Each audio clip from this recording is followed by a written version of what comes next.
Muito bom dia, paz do Senhor, meus irmãos. Bom dia a você que está aqui no templo da AD Cairóis. Muito bom dia a você que nos acompanha de casa. Essa é uma programação da AD Cairóis Tijuca, uma igreja bíblica abençoada, localizada na rua São Francisco Xavier, número 94, bairro da Tijuca, cidade do Rio de Janeiro. Nosso pastor presidente é o pastor Marco Ribeiro e durante esse período de afastamento social, nossa programação está de maneira diferente, especial. Aos domingos, 9h30 da manhã, nós temos a Escola Bíblica Dominical e em seguida nós temos um culto de louvor e adoração. Às quartas-feiras, apenas pela internet, nosso canal do YouTube, nós temos o nosso culto da vitória. Às quintas-feiras pela manhã, círculo de oração, e no terceiro sábado de cada mês, nós temos o encontro da juventude, Somamite, um encontro abençoado que realmente Deus tem falado grandemente ao nosso coração. Mas essa programação é a programação da Escola Bíblica Dominical, e nós utilizamos o material da Casa Publicadora das Assembleias de Deus, a CPAD, nós utilizamos a revista Lições Bíblicas, e hoje nós estamos estudando a lição de número 11. Antes, gostaria de dar um aviso aos irmãos que estão presentes aqui e também àqueles que estão nos acompanhando de casa. A partir do primeiro domingo de outubro, a nossa escola bíblica muda de horário, tá bom? Nós vamos iniciar às 9 da manhã, a partir do dia 3 de outubro, o primeiro domingo de outubro. Pastor, por que isso? Para que a gente tenha mais tempo para o culto da manhã e não precise terminar o culto após o meio-dia. Então, a ideia é terminar até meio-dia, tendo um pouquinho mais de tempo, ganhamos meia hora do nosso culto, para a gente ter tempo de pregação, tempo de palavra, tempo de louvor, e fazer tudo com ordem e decência, assim como a palavra nos ensina. Amém? Então, queremos pedir já, tu prepara aí o teu espírito, né? Para acordar um pouquinho mais cedo no domingo, pela manhã. Eu sei, a gente está preocupado, mas eu sei que quem chega no horário 9h30 vai chegar no horário 9. Quem já não chega no horário 9h30 não vai chegar no horário 9. Então isso aí não é surpresa para ninguém. Mas você que está de casa, você que está aqui, já se programa, coloca na tua cabeça aí, vai começar um pouquinho mais cedo, para que a gente possa ter um culto um pouquinho maior após a Escola Bíblica Dominical. Pega a tua revista, lição de número 11. Pega a tua revista aí, lição de número 11. Estamos pensando também em retornar com os grupos pequenos a partir de outubro, tá? Estamos aguardando algumas respostas aí para que nós possamos nos posicionar com relação a isso e voltar com classe de jovens, classe de novos na fé, para a gente poder trabalhar mais pontualmente a escola bíblica dominical e não ficar apenas com o culto com a classe única como estamos tendo agora, ok? Pega a lição de número 11, vamos ler o nosso texto áureo, vamos? Está no segundo livro dos Reis, capítulo 18, versículo 5. Coloca aí para nós, Osmar, por favor. Segundo livro dos Reis, capítulo 18, no versículo de número 5, diz assim: No Senhor, Deus de Israel, confiou, de maneira que depois dele não houve seu semelhante entre todos os reis de Judá, nem entre os que foram antes dele. Rei Ezequias. Hoje nós vamos conversar um pouco sobre este homem de Deus, rei Ezequias, um dos grandes reis do Reino do Sul, do Reino de Judá. É interessante como as pessoas olham essa passagem e perguntam, tá, mas e Davi, não é? Perceba que ele foi bom entre aqueles após o reino dividido, certo? Estamos falando de reino dividido, reino do norte e reino do sul. Mas quem vai falar isso para nós é o nosso querido Osmar. Queria chamar o Osmar aqui para a gente orar por ele. Vamos apresentar a vida do servo do Senhor.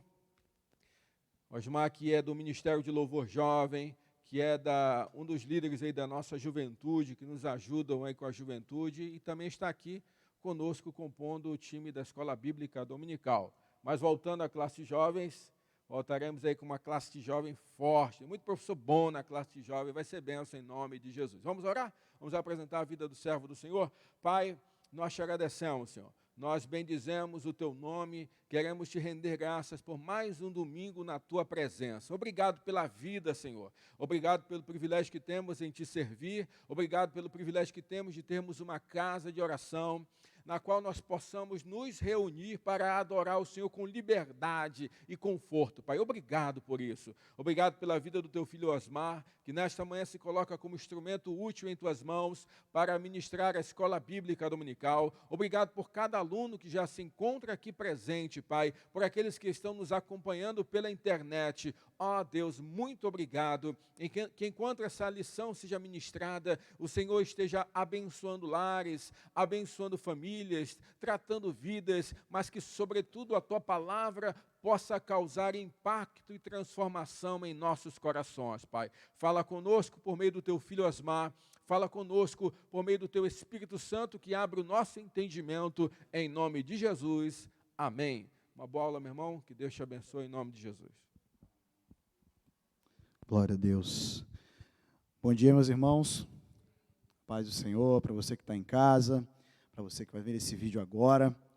Deus abençoe a sua vida e você possa ser ricamente abençoado, assim como eu fui, e todos nós vamos ser agora. Amém? A verdade prática da nossa aula de hoje diz que Deus sempre ouve e guarda os sinceros de coração, que o obedecem e procuram agradá-lo. Deus sempre ouve e guarda os sinceros de coração. Antes de a gente começar, a gente entrar na leitura bíblica, eu gostaria de parabenizar a todos aqui presentes, a você que está nos assistindo agora, você que vai ver esse vídeo talvez em outro período, pela escolha de estar vendo esse vídeo, de estar assistindo essa EBD, de estar recebendo essa palavra de Deus. E nós vamos aprender hoje com Ezequias o quanto que isso é importante, para que nós possamos aplicar na nossa vida de modo prático, os preceitos, os princípios da palavra de Deus. E para que isso aconteça, é necessário que haja esse alimento, para que haja essa nutrição. Eu gosto de encarar toda essa dinâmica como uma atividade física. Você tem a fé como um músculo que cresce a partir da oração, que eu gosto de dizer que é o exercício físico. Então, quanto mais você pratica, mais forte a sua fé fica. E o principal alimento, o nutriente básico e o mais importante é a palavra de Deus. Então, quanto mais você pratica esse ciclo, cada vez mais a sua fé, ela cresce, ela aumenta, e a sua oração é o princípio, é o exercício, é o que você precisa praticar, e a gente vai aprender um pouco mais sobre isso com Ezequias hoje. Amém? Então, a palavra... Acho que resolveu parar aqui o negócio. Foi? Passa aí para mim, irmã. Nossa leitura bíblica é um pouco extensa, mas bem pertinente, então vamos ler, junto com os irmãos aqui. E sucedeu que, no 3º ano de Oséias, filho de Elá, rei de Israel, começou a reinar Ezequias, filho de Acás, rei de Judá. Tinha 25 anos de idade quando começou a reinar, e 29 anos reinou em Jerusalém. E era o nome de sua mãe, Abi, filha de Zacarias. E fez o que era reto aos olhos do Senhor, conforme tudo o que fizera Davi seu pai. Porém, no ano 10º, quando o rei Ezequias subiu, no ano 14º do rei Ezequias, subiu Senaqueribe, rei da Assíria, contra todas as cidades fortes de Judá, e as tomou. Voltou, glória a Deus. Voltei demais? Sim.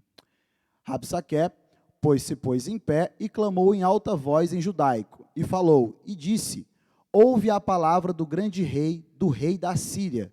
Assim diz o rei, não vos engane, Ezequias, porque não vos poderá livrar da sua mão. E aconteceu que Ezequias, tendo ouvido, rasgou as suas vestes e se cobriu de pano de saco e entrou na casa do Senhor. E os servos do rei Ezequias vieram a Isaías. Isaías lhes disse, assim direis ao vosso Senhor, assim diz o Senhor, não temas as palavras que ouviste, com as quais os servos do rei da Assíria me blasfemaram. Eis que meterei nele um espírito, e ele ouvirá um ruído e voltará para a sua terra. A espada o farei cair na sua terra. E orou Ezequias perante o Senhor e disse, ó Senhor, Deus de Israel, que habita entre os querubins, tu mesmo, só tu és Deus, de todos os reinos da terra, tu fizeste os céus e a terra. Inclina, Senhor, o teu ouvido e ouve. Abre, Senhor, os teus olhos e olha. E ouve as palavras de Senaqueribe, que ele o enviou para afrontar o Deus vivo. Então Isaías, filho de Amós, mandou dizer a Ezequias: assim diz o Senhor, Deus de Israel, o que me pediste acerca de Sinaqueribe, rei da Assíria, eu ouvi.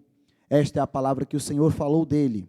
A virgem, a filha de Sião, te despreza, de ti zomba. A filha de Jerusalém maneia a cabeça por trás de ti. Glória a Deus. Ponto central da lição de hoje: somos honrados pelo Senhor sempre que permanecemos fiéis e tementes a Ele. A fidelidade de Deus, ela é inquestionável. Deus, Ele é fiel mesmo na nossa infidelidade, amém? Nós temos aprendido com as lições desse trimestre um pouco mais sobre isso, de maneira mais prática. Nem sempre a gente consegue atender às expectativas, né? É impressionante como Deus, Ele tem grandes expectativas em nós, mas nós tentamos e insistimos em frustrá-lo, Ele de vez em quando aí, né, repetitivamente, mas aprendemos aqui que Deus, Ele é fiel independente da gente. Fazendo uma contextualização rápida, Ezequias assumiu o trono que havia sido ocupado por seu pai, o rei Acais. Para quem não lembra, o rei Acais foi aquele rei que tornou o povo todo idólatra. Ele assumiu um governo ali, parceiro com o exército da Síria, então só trouxe desgraça ao povo de Judá. A cronologia do reinado de Ezequias é um tanto quanto complicada de ser determinada. Para responder a algumas dificuldades nesse sentido, muitos estudiosos consideram que possível que ele tenha sido corregente com o rei Acais por mais de uma década. Então, talvez ele tenha começado a governar ao lado do seu pai desde 729 a.C. Ezequias foi um dos mais notáveis reis de Judá. Governou por 29 anos, aproximadamente de 715 a 686. O reinado de Ezequias foi um dos melhores de Judá. Seu governo foi reto, justo, honesto e agradável aos olhos do Senhor. Nossos atos determinam quem somos. Lá em Mateus 7,16 diz assim: as pessoas também podem ser reconhecidas por aquilo que costumam fazer. Através dos seus frutos ou práticas, cada indivíduo revela o seu caráter. A gente vai ver ao longo da história, dentro do contexto bíblico, que Ezequias, como estamos citando aqui, ele foi um rei notável. Ele teve uma boa gestão, ele trouxe o povo de volta à adoração ao Senhor, fez uma reconstrução ali, ideológica durante o seu reinado, mas, como nós vamos ver, ele também cometeu algumas falhas, né, por ser humano e imperfeito. Mas, como estamos vendo aqui, os nossos atos determinam quem somos. Então, é interessante nós vermos que o quanto que é importante a sua postura, a sua conduta, as suas ações. O estar vigilante constantemente no que você faz, no que você fala. Você está sempre sendo observado. E o que vão contar de mim? O que os meus filhos vão dizer a meu respeito? O que as pessoas vão falar a meu respeito? Não que você tenha que se preocupar com o que as pessoas acham, com o que as pessoas dizem, mas você tem que estar sempre atento quanto aos seus atos, quanto às suas escolhas, quanto às suas atitudes. É sobre dar um bom testemunho para aquele que é o Rei dos Reis, e não para a população em massa. Amém? Quem tem que se orgulhar dos seus atos, quem tem que estar contente, quem tem que se alegrar, é o Deus Altíssimo. Então, que a sua primeira preocupação, a sua maior premissa, parta do ponto em que você tem que agradar a Deus, e não aos homens. Amém? Ele fez importantes reformas no culto e na adoração a Deus. A partir da destruição dos ídolos de Judá, reestruturou todo o sistema religioso que culminou num grande avivamento para o povo de Deus. E a gente entra aqui no primeiro tópico, o justo reinado de Ezequias. Eu gostaria de pontuar também, antes da gente entrar aqui na lição, bem no início, quando aqui o próprio texto já nos apresenta que Ezequias, ele é filho de Acais, mas ele é filho também de Abi, filha de Zacarias. Zacarias é este profeta, tá? Então nós temos aqui Abi, filha do profeta Zacarias, uma mulher de Deus, uma mulher temente ao Senhor, que casa com Acais, um homem totalmente averso aos princípios ao qual Abi era apegado. Então, é um homem que não temia a Deus, era um homem que tinha outros princípios, mas mesmo diante desse relacionamento conjugal, Abi permanece fiel. Abi é uma mulher temente a Deus, citada pelo próprio profeta Isaías posteriormente no seu livro. E nós entendemos que um homem como Ezequias, temente a Deus, um homem de oração, que tem um reinado, citado pela própria Bíblia, como um dos mais emblemáticos, na era da separação dos reinos. Poxa, com quem que esse homem aprendeu sobre Deus? Certamente não foi com o pai. Então eu gostaria de enfatizar aqui a importância de uma vida, de um exemplo familiar, de uma referência familiar, de alguém que teme ao Senhor, de alguém que tem uma história com Deus. E nós vemos que Ezequias cresce e assume o reinado já adulto. Nós temos uma teoria que ele talvez possa ter acompanhado ali, sendo um co-administrador junto com seu pai durante algum tempo, e quando o pai morre, ele assume o trono. Mas Ezequias aqui já com princípios e fundamentos muito bem estabelecidos. Um homem que temente a Deus e que faz essa reforma, essa reestruturação, baseado naquilo que ele aprendeu. Ele aprendeu com quem? Com a sua mãe. Então, pais, mães, futuros pais e mães, que vocês possam construir uma base sólida, pautada nos princípios bíblicos, nos princípios do Senhor. Que a sua geração possa ser uma geração de Ezequias, possa ser uma geração de Abis, mulheres e homens temente a Deus, que vão fazer a diferença nesse tempo, amém? Continuamos. Essa não podia passar batido, né? Uma mulher dessa. Vamos lá. Um rei reformista. Ezequias instaurou uma ampla renovação espiritual do povo de Deus em Jerusalém. Reuniu os sacerdotes e levitas e lhes propôs uma nova aliança com Deus. Esta aliança incluiria uma reforma radical no comportamento e na espiritualidade do povo. Destruiu os altares pagãos, reabriu as portas do templo, restabeleceu as ofertas e sacrifícios, reinstituiu os ofícios sacerdotais, celebrou a Páscoa. A despeito de tudo isso, o que mais se destaca nas atitudes de Ezequias é que ele se achegou ao Senhor, não se apartou de após ele e guardou os mandamentos que o Senhor tinha dado a Moisés. Assim, o rei Ezequias tinha um coração disposto a fazer a vontade de Deus no reino de Judá. Por isso, ele reuniu os sacerdotes, demais levitas e lideranças para reconhecer o verdadeiro estado pecaminoso da nação. E lhes disse: ouve-me, ó levitas, santificai-vos agora e santificai a casa do Senhor, Deus de vossos pais, e tirai do santuário a imundícia.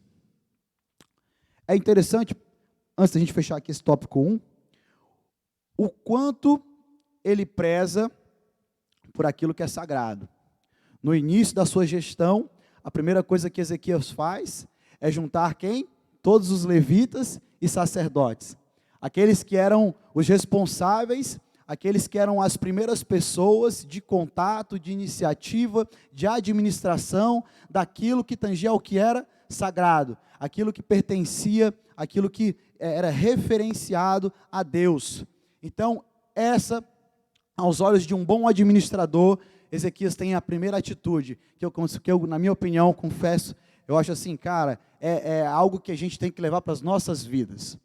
Aquilo que é mais importante, aquilo que tem que ser primícia, aquilo que tem que ser o primeiro ponto, são as coisas de Deus. Se a sua vida hoje está um pouco desestruturada, você sente que há uma necessidade de dar importância para aquilo que é do reino, e falar assim: Senhor, preciso reorganizar a minha vida, eu preciso que o Senhor seja o centro, eu preciso que a minha vida, eu preciso que as minhas escolhas, eu preciso que as minhas atitudes, os meus objetivos estejam mais alinhados, que o exemplo de Ezequias hoje sirva para que você possa fazer essa organização. Então, primeiro ponto, Ezequias, ele traz tudo aquilo que cerne a organização. Os levitas, eles eram aqueles que cantavam, eles eram aqueles que limpavam, eles eram aqueles que organizavam o templo, que preparavam tudo para que fosse adorado ao Senhor, para que fossem feitos os sacrifícios. Então ele entende, precisamos organizar isso. Então ele junta todas essas pessoas e fala: olha, agora vamos lá, limpando os templos, vamos organizar tudo, vamos reestruturar isso tudo agora. E o rei faz o quê? Ele determina. O rei, ele é um líder.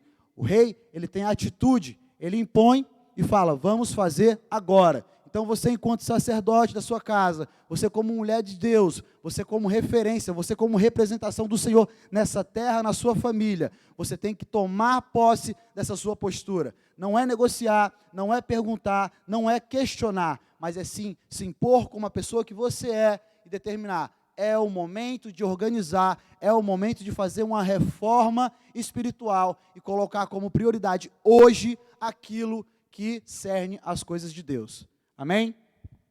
Tópico 2, a purificação dos lugares sagrados. Com a convocação de Ezequias, os sacerdotes e os levitas se reuniram e se prontificaram a purificar e santificar a casa do Senhor. E trouxe os sacerdotes e os levitas e os ajuntou na praça oriental e lhes disse, imagina, todo mundo junto, aquela cabeçada de profetas, assim, sacerdotes, os levitas, e Ezequias sentando o cajado neles. Ouve-me, ó levitas, santificai-vos agora e santificai a casa do Senhor, Deus de vossos pais, e tirai do santuário toda a imundícia. Retiraram e jogaram fora todas as coisas impuras que estavam no templo, e estabeleceram o culto e os sacrifícios conforme a lei de Moisés. Então entraram para dentro ao rei Ezequias e disseram, já purificamos toda a casa do Senhor, como também o altar do holocausto com todos os seus utensílios, e a mesa da proposição com todos os seus objetos. Também todos os objetos que o rei Acaz no seu reinado lançou fora, na sua transgressão, já preparamos e santificamos. E eis que estão diante do altar do Senhor. Está lá em 2 Crônicas. Observe quantas vezes a palavra aparece, todos. Isso mostra que a restauração foi completa, nada ficou de fora. E é comum, às vezes, a gente, nessa vontade de fazer uma reorganização, de talvez tomar hoje uma postura dentro da sua casa e falar assim, a partir de hoje vai ser tudo diferente, a gente vai orar antes de comer, a gente vai fazer culto doméstico, de noite a gente vai conversar sobre a palavra de Deus, e nós vamos estabelecer hábitos agora de santificação dentro do nosso lar, e você às vezes pensa assim, não, vamos aos poucos, eu vou por partes, eu vou começar sutilmente, eu vou com sabedoria. E acontece que, curiosamente, agora, não muito tempo atrás, eu e minha esposa, nós estávamos vendo uma live do pastor Henrique Araújo, e em algum dos grandes, diversos tópicos que ele comenta, ele fala, quando nós nascemos, ou quando nossos filhos nascem, os pais aqui é mais comum, né? A gente já compra uma roupinha do time, né? Que a gente gosta, a gente já toma algumas escolhas, o filho começa a crescer, a gente escolhe uma escola para ele, a gente toma algumas escolhas pelos nossos filhos. E quando o assunto é Jesus, é a fé, alguns ousam deixar à disposição do tempo. Ah, não, quando ele crescer, que ele tiver uma melhor compreensão, aí ele pode escolher. Então quer dizer que você determina o time dele, quer dizer que você determina a escola onde ele vai estudar, mas quando se trata das coisas de Deus, não, quando ele tiver um entendimento, que nós possamos ter uma atitude como o rei Ezequias teve. Não há negociação, não há não há várias escolhas, há uma escolha, Jesus Cristo, há uma escolha, salvação, há uma escolha, a palavra de Deus, há um caminho, Jesus Cristo, salvação, Deus é a primeira escolha, o primeiro lugar na minha casa, amém? E nós vemos que aconteceu de fato, né, os levitas obedeceram ao rei. E aqui nós vemos que começou a adoração nacional. Então, primeiro nós temos uma limpeza espiritual, uma limpeza providencial das coisas de Deus. Os próprios levitas e sacerdotes, eles são convocados pelo rei a fazerem uma reorganização, a limpar o templo, a trazer de volta as coisas que tinham sido lançado fora pelo rei Acaz, e os próprios fazerem essa reorganização, essa santificação. E a partir disso, agora a nação tem que ser santificada. A fim de restabelecer o culto a Deus, Ezequias convocou os maiorais da cidade para estarem na casa do Senhor. ali foram oferecidos diversos sacrifícios para a reconciliação de todo Israel, assim como foi estabelecido lá na lei por Moisés, que era precisam ser feitos sacrifícios, né, para perdão dos pecados. Então, rei Ezequias traz tudo em prática, ele não inventou nada novo aqui, tá, gente? Isso aqui é só rei Ezequias colocando em prática aquilo que já era lei, que o povo tinha esquecido por conta da postura de Acais. Então os sacerdotes e os levitas se levantaram e abençoaram o povo, e a sua voz foi ouvida, porque a sua oração chegou até a sua santa habitação aos céus. Então aqui é Deus recebendo a oração daquele povo, os sacrifícios, perdoando seus pecados. Sabe o que é isso? Isso é relacionamento com Deus. É uma retomada de relacionamento. Então, toda aquela limpeza, toda aquela reestruturação, aquela reorganização, sabe aquele dia que a casa está de cabeça para o ar, tudo jogado, roupa para todo lado, e você faz aquela limpeza, e depois você olha para a casa e fala assim, nossa, como é gostoso a casa organizada, limpa, arrumada, cheiro de casa limpa, é bom demais. É isso aqui, ó. Chegou até a sua santa habitação. Eu imagino Deus lá do seu alto sublime trono, olhando para ajudar nessa época, falando, ai, como é bom uma casa arrumada. Amém?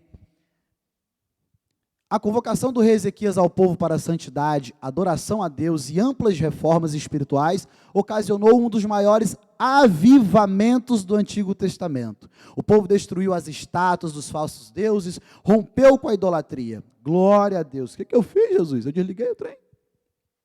Senhor, converte esse negócio, Pai. Eita, estou aqui? Aí, ô glória. Então, o que aconteceu? Um dos maiores avivamentos do Antigo Testamento. Quem não quer viver um avivamento? Eu quero. Como é bom falar de avivamento. Como é bom viver avivamento. Algumas pessoas, talvez como eu, que deu uma passeada lá pelo mundo, que viveu altos e baixos, quando teve aquele primeiro contato com o Senhor, como é boa essa sensação, como é bom se sentir consolado, fortalecido, avivado todos os dias, por um Deus todo-poderoso, como é boa essa sensação, e sabe, isso é resultado de tudo aquilo que a gente veio conversando lá desde o primeiro tópico. Primeiro ele tomou uma atitude, uma postura, se reconheceu, ele era rei. E quantos reis na história a gente não vê que eram reis, mas não agiam como reis? Então aqui a gente vê primeiro alguém que entende o seu posto.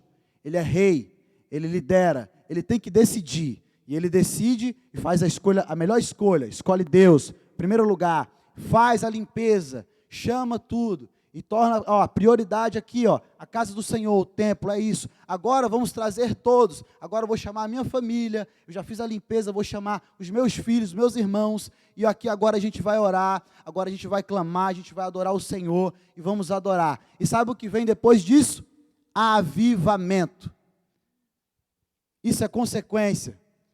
Isso é consequência de atitude. A atitude gera ação. Ação de quem? Ação do Espírito Santo, ação do Senhor. Você quer um movimento hoje sobrenatural na tua casa? Comece tomando uma atitude. Amém? Você é profeta do Senhor, você é servo de Deus nessa terra. Tome postura de servo de Deus. Amém? Seguindo, síntese do tópico 1, quando nos voltamos para Deus, as mudanças de comportamento e atitude são inevitáveis, pois sua santidade nos constrange. Não tem como dar errado. Essa receita aí que a gente viu agora aí, pode ir. O bolo não vai solar. Vai dar tudo certo, tá? Avivamento chega, mas tem que seguir os passos. Tem que dar prioridade. Tópico 2, Senaqueribe invade Judá. Como todos nós sabemos, vida de crente, sem uma tribulação, sem uma coisa diferente acontecendo ali, uns percalços, tá? Ora mais, que está vindo aí alguma coisa. Tem que ter uma tribulação, tem que ter umas coisas diferentes, que é para a gente ficar mais forte. Amém? A gente não aprende, né, com as quedas da vida? É mais ou menos por aí, tá? A gente vai ficando mais forte, a nossa fé vai sendo fortalecida, a gente vai amadurecendo enquanto pessoa, enquanto ser humano, enquanto cristão, é justamente com essas tempestades, é justamente com essas tribulações. E daqui na vida de Ezequias, no reinado dele, não foi diferente. Depois desse avivamento, depois dessa, imagina, Ezequias está lá, ô glória, está no manto, avivamento, nação restaurada, o povo adorando, fazendo sacrifício, santificando, coisa linda. Aí, lá vem a seta do inimigo. O Império Assírio estava em franco crescimento. Ele havia invadido várias nações do Oriente Médio, inclusive Israel, que fora levado para o cativeiro. Senaqueribe, rei da Assíria, achava que poderia fazer o mesmo com Judá. Foi então que resolveu expedir seu poderoso exército para sitiar Jerusalém e ameaçar o rei Ezequias, visto que ele havia se rebelado contra o governo assírio. Aqui é importante a gente pontuar que, na gestão de Acais, ele havia optado, escolhido, ter uma gestão pacífica com esse exército assírio, né? Ele resolveu fazer assim, em paz, não, sou amigo, não afrontou o exército, tá? Então ele mantinha uma relação de paz com eles. Ó, não provoco vocês, não vou contra vocês, está tudo bem, tá bom? Aqui a gente bota uns altares pagãos, a gente faz, tá tudo bem, e a gente fica em paz. Quando o rei Ezequias assume, ele acaba com isso. Ele, não, acabou. Joga esses negócios aí, pagão, esses deuses estranhos aí, quebra tudo, joga fora, acabou a conversa de paz com o exército assírio, acabou essa bagunça. E aqui é a consequência. Você achou que o Senaqueribe lá, o tal bambambam da época lá, ia ficar de boas com isso aí? Negativo, ó. Lá vem ele. E, como foi citado na última EBD, esse exército não era qualquer exército. É um exército de referência histórica, é um exército numeroso, aqui nessa época ele já está demasiadamente grande, forte, tá? E preparado. Não estamos falando de qualquer exército, amém? Não querendo diminuir a glória do Senhor, mas vale ressaltar que esse exército era um exército bem relevante e de referência na época. E aqui vem o discurso do abençoado. Não sabeis vós que eu e meus pais fizemos a todos os povos da terra? Porventura puderam de qualquer maneira os deuses das nações daquelas terras livrar a sua terra das minhas mãos? Qual é de todos os deuses daquelas nações que meus pais destruíram, que pôde livrar o seu povo das minhas mãos, para que o vosso Deus vos possa livrar das minhas mãos? Senaqueribe prepotente, né? Tudo bem, ele tinha uma história, vamos respeitar a história do cara. Ele conquistou muitas terras, destruiu muitos reinos e tudo mais. Então aqui, esse desdém dele quanto ao rei de Israel, o rei Deus Todo-Poderoso, nosso Deus, é previsível porque ele era um cara que já tinha conquistado muitas coisas. Então na cabeça dele vai ser mais um Deus, mais uma nação que adora um Deus que vai ficar por isso mesmo. Então ele questionava aqui Ezequias, quem você acha que é esse seu Deus?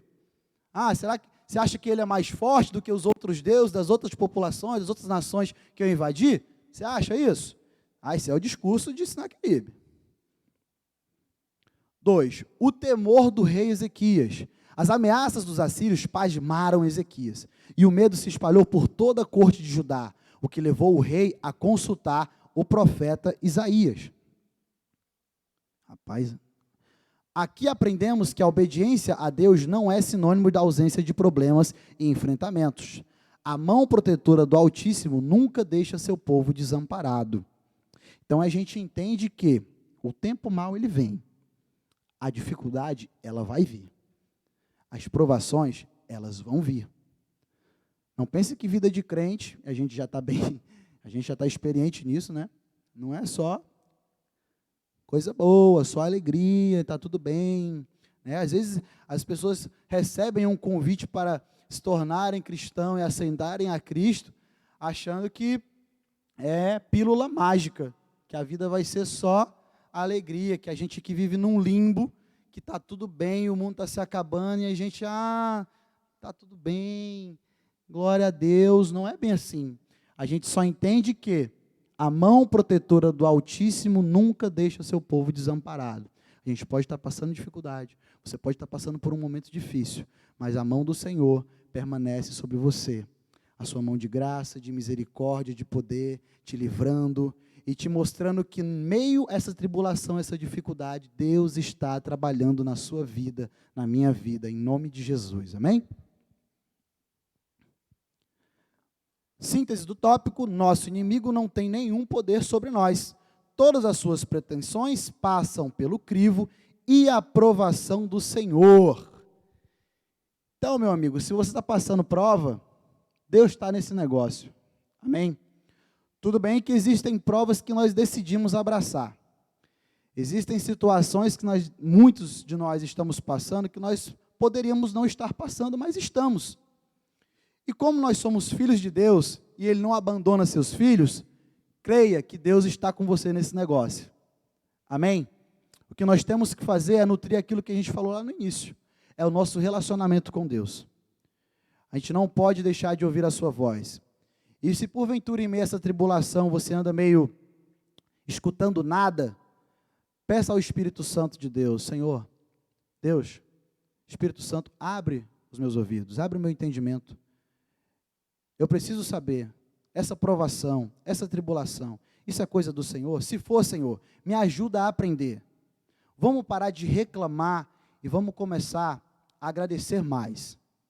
Senhor, obrigado porque eu permaneço forte ainda passando por essa tribulação. Senhor, obrigado porque o Senhor continua ainda me abençoando.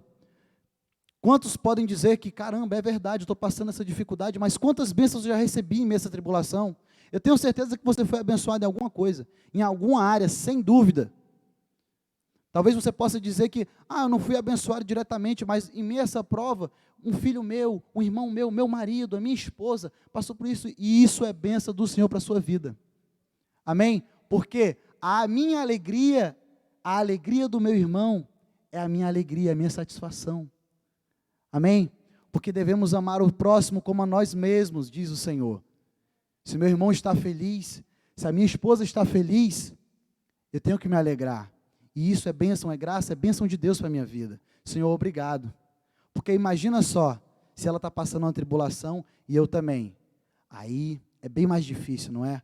Mas quão bom é sentir a alegria. E a alegria, ela contagia. E isso é bênção de Deus. Passamos para o próximo tópico.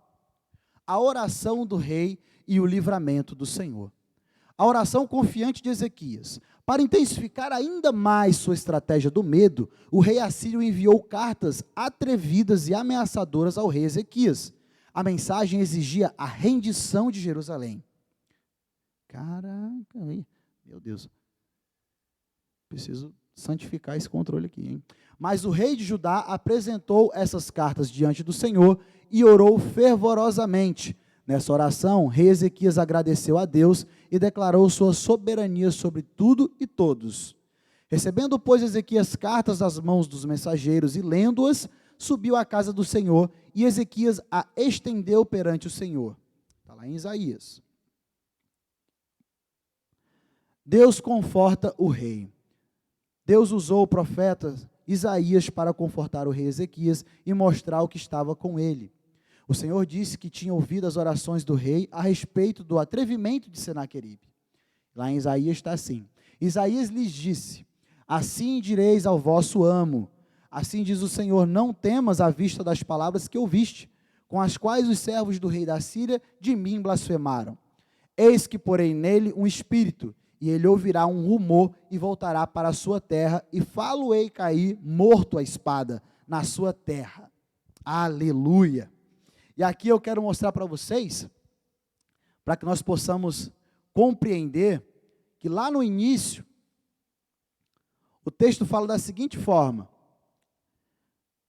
quando Senaqueribe manda a mensagem, veja o que acontece. Rabsaque dá a mensagem, assim diz o rei: não vos engane, Ezequias, porque não vos poderá livrar da sua mão. Prepotente, né? E aconteceu que Ezequias, tendo ouvido, rasgou suas vestes e cobriu de pano de saco e entrou na casa do Senhor. Ele recebeu a notícia ruim, ele foi fazer o quê? Foi procurar a Deus, foi orar. E o que a gente comentou lá no tópico 1 e 2, o que ele fez? Ele fez uma reestruturação espiritual, né?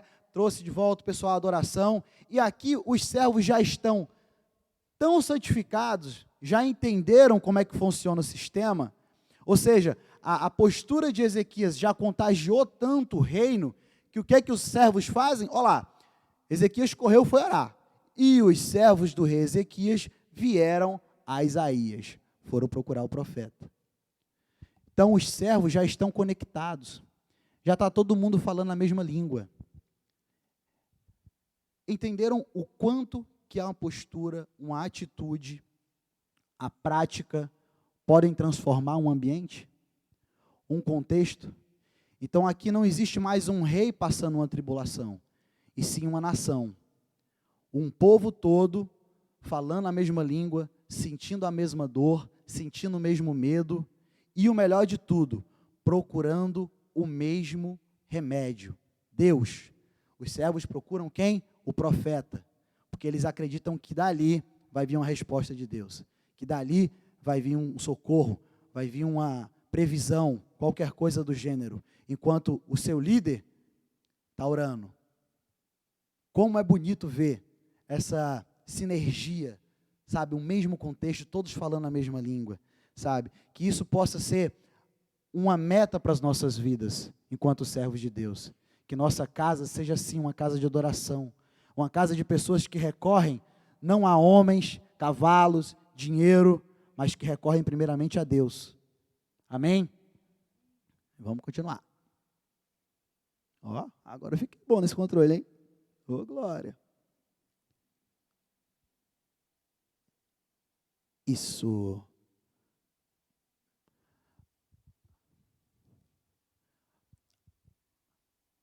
Para intensificar ainda mais sua estratégia, o medo, foi, ele apresentou, isso.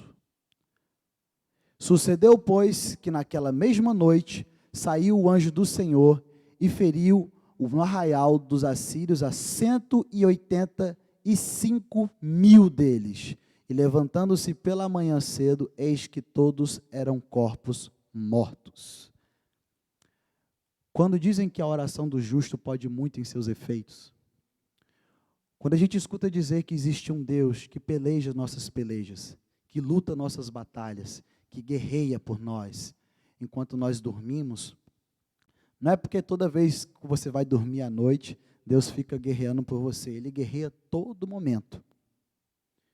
E enquanto, sabe aquela hora que você chega no teu máximo, que você já não consegue mais, isso aqui era uma situação que estava fora da possibilidade física, militar de Ezequias.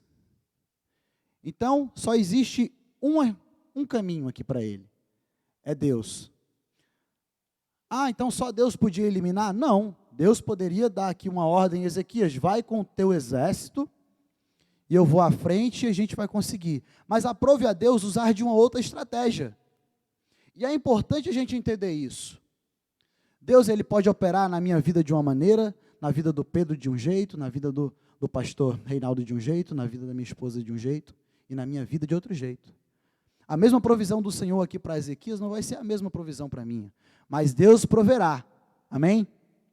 Ele vai fazer alguma coisa, e muitas vezes a gente pode olhar e não ver Deus exterminando 150.000 soldados, muitas vezes a gente pode olhar e ver que a situação não mudou, aparentemente.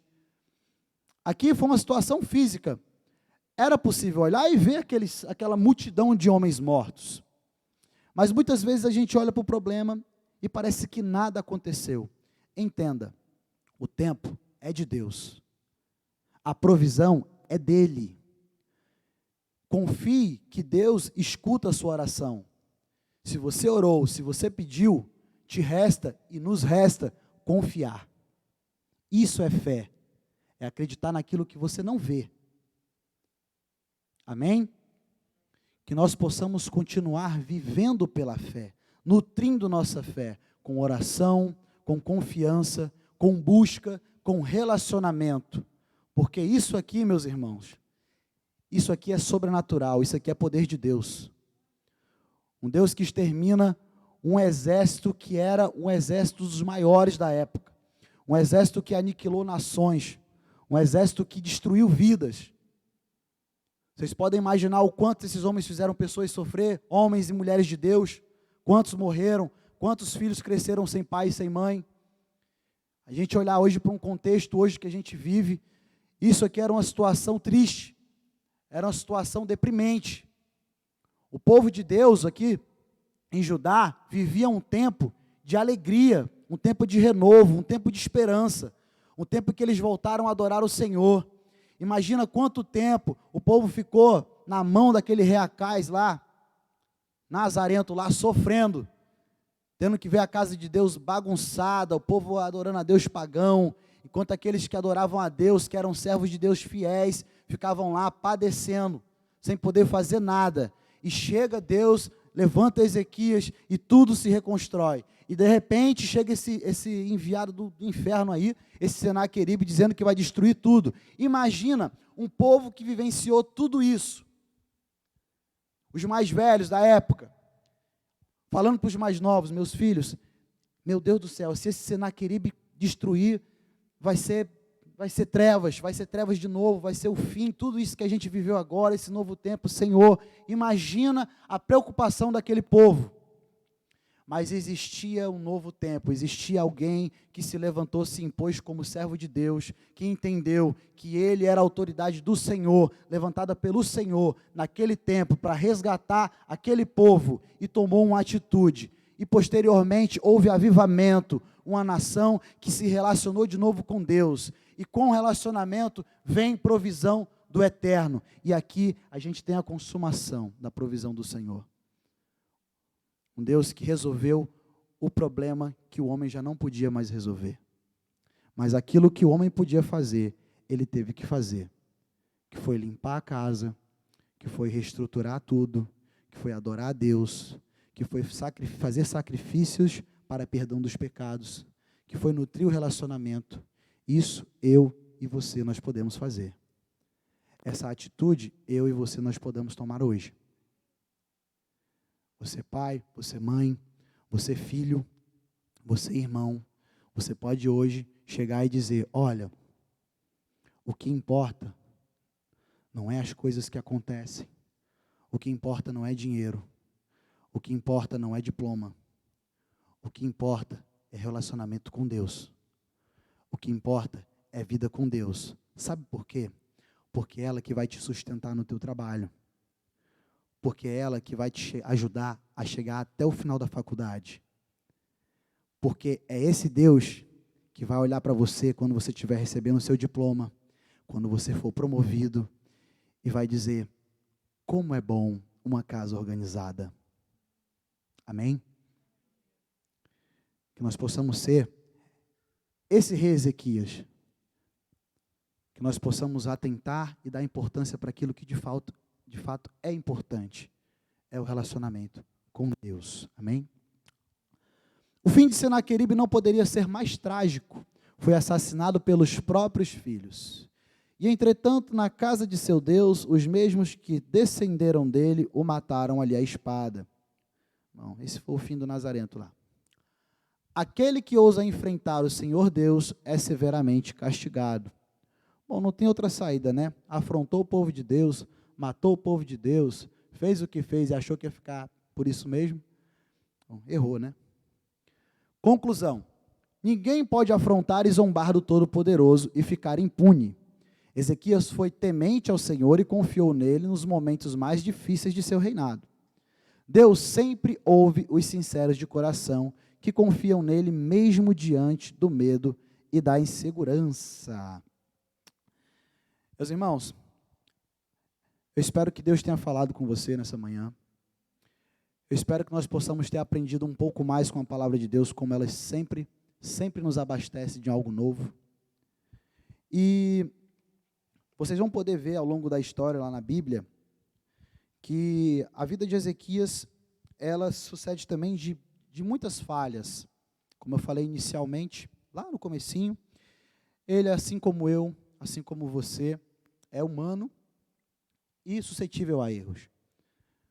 Ezequias, ele pecou como pai, falhou como pai, recebeu uma sentença do profeta de morte, mas como todos conhecemos essa história, Deus o concedeu, a partir de uma oração diante desse ultimato, mais alguns anos de vida, e durante esse ano, ele gozou de alegria, viu os filhos crescerem, mas assim também a sentença que Deus enviou para ele se cumpriu, que foi a ruína dos filhos, que foi coisas ruins aconteceram. Então a gente percebe que ele pecou como pai. Amém? Mas nós confiamos na onisciência do Senhor e Ele sabe de todas as coisas. Mas que nós possamos olhar para essas falhas, que nós possamos olhar para os defeitos, para que nós possamos olhar para os problemas e aprender com eles. A gente vive um momento de multitarefas. Todo mundo faz muitas coisas ao mesmo tempo, né? Alguns chamam de multitasking, né? Hoje em dia é multitarefa. Você vê informações no WhatsApp, você digita um trabalho ao mesmo tempo, atende telefone, todo mundo faz muitas coisas ao mesmo tempo. Mas é importante que a gente entenda que é preciso focar, é preciso ter prioridades. Nós, como servos de Deus, não podemos nos deixar levar pelas coisas do mundo. Nós temos que ser influenciadores e não influenciados. Amém? A palavra de Deus é a nossa bússola, a palavra de Deus é nosso guia. Como eu falei, fazendo aquela conjectura inicialmente, ela é o nosso principal nutriente, e que nós possamos exercitar a nossa fé com a nossa oração, nutrindo ela, orando, clamando ao Senhor, estabelecendo esse relacionamento. Né? Eu escutei um podcast agora essa semana, do Jesus Cop, onde eles citavam algumas importâncias da oração, e um médico neurologista, ele aponta, trazendo dados científicos, em um dos seus pontos lá, onde a oração, ela provoca no nosso cérebro, ele cita um termo lá na hora, técnico que eu não me lembro agora, mas que provoca em nós uma sensação de proteção, uma blindagem. Quando nós oramos, nós blindamos nossa mente, o nosso corpo para aquilo que é externo. O nosso interno, ele fica forte, fortalecido. Nossa, Osmar, mas como que é isso? É só você lembrar da igreja primitiva. Lembra de Paulo e Silas lá na prisão? Eles estavam presos, e o que eles falavam? Eles oravam, eles cantavam. Por quê? O externo não abalava eles. Eles estavam em outro patamar, com Deus, de relacionamento. E, consequentemente, as coisas sobrenaturais aconteciam. Por quê? Quanto mais nós oramos, quanto mais nós nos relacionamos, menos as coisas externas nos abalam. Que nós possamos nos blindar. E essa blindagem está disponível para todos. Basta que você ore. Basta que você determine tempo. Basta que você assuma a sua postura enquanto servo de Deus e sacerdote do Senhor nesse tempo. Amém? Posso orar com vocês? Fique de pé. Você na sua casa, você que está vendo esse vídeo nesse momento. Em reverência ao Senhor. Pai amado, Deus eterno, Senhor. Obrigado por esse momento. Esse momento em que o Senhor falou conosco. Esse momento que nós podemos ouvir a Tua voz. Que possamos, Deus Pai, em nome de Jesus, sentir isso, Senhor, em todos os dias das nossas vidas. Que o Senhor possa falar conosco. E que nós estejamos, Pai, prontos a Te ouvir. Pai, em nome de Jesus, luta as nossas lutas, Pai, peleja as nossas pelejas. O Senhor é o Deus de paz, o Senhor é um Deus de vitória, o Senhor é um Deus de provisão. Então providencia, Senhor, em nós, Pai, vontade e sede cada vez mais de Te buscar, de estar na Tua presença, Deus. Santifica a minha casa, Pai amado, como o Senhor mesmo falou, que haja santificação no meu lar, que haja, Senhor Deus, Pai, santificação nesse templo, que é a morada do Senhor, que sou eu. Em nome de Jesus, começa por mim, Pai. E para que seja, Senhor Deus Pai, abençoado o meu irmão da esquerda ou da direita, os vizinhos, a minha família, Deus Todo-Poderoso, que haja um mover sobrenatural, que haja, Pai, uma reestruturação, Pai, na minha casa, na minha vida, Senhor, porque o Senhor é o centro de tudo, o Senhor é o Deus da minha vida, o Senhor é o Deus dessa nação, o Senhor é o Deus desse povo, Deus. Então, em nome de Jesus, o Senhor que é Todo-Poderoso, que venha o Teu poder sobre nós, transformando-nos, Deus, a nossa mente, o nosso coração, o nosso jeito, Pai, de nos posicionarmos, que nós possamos entender hoje que somos servos do Senhor, sacerdotes do Senhor, levantados nesse tempo para fazer a diferença, Pai. Opera em nossas vidas com o sobrenatural, em nome de Jesus. Amém. Amém. E aí, foram abençoados? Amém. Grande a vida do Osmar, pastor Osmar. Aqui, recebendo a unção do pastor Reinaldo com os papeizinhos. Ó. Amém, irmãos. Então, essa foi a 11ª lição deste trimestre. Ainda temos mais 2. Domingo que vem, dia 19, que também é o Dia Nacional da EBD. Nós vamos ter o reinado de Josias com o nosso pastor Manassés. E, na sequência, no próximo domingo, sem ser esse o outro, a lição de número 13, o cativeiro de Judá, que será dado pela nossa irmã Elivone. Mais uma vez, repetindo aqui o recado que o pastor Ednei deu logo no início dessa escola bíblica. A escola bíblica, nesses 2 domingos, ou seja, no dia 19/9 e 26/9, começa que horas? 9h30. Ainda nesse trimestre, essas 2 últimas EBDs começam 9h30. Mas se você quiser chegar às 9 horas, né, já está aí com adianto, seja muito bem-vindo. A partir do trimestre que vem, vamos estudar o nosso apóstolo Paulo, nosso grande missionário Paulo, e a partir do trimestre que vem, dia 3 de outubro, a EBD começa que horas? Aí sim começa às 9 horas, tá? Não se esqueçam. Bem, o nosso irmão já orou, né? Vamos lá para o nosso momentinho aqui da troca aqui da guarda, né? E, mais uma vez, lembrando sempre, mantenha as máscaras, distanciamento é importante, e também reforço aqui o recado do nosso pastor, que ele mandou nos grupos. Se você tiver qualquer sintoma relacionado à Covid, é melhor que você não venha para evitar qualquer contaminação aqui e a gente poder ter os trabalhos normalmente. Amém? Então, vamos lá. O pessoal que está acompanhando online, a gente teve um probleminha. Em breve a gente vai subir o vídeo completo dessa escola bíblica, então não vai ter nenhuma perda para vocês também. Fiquem com Deus. Até o próximo link.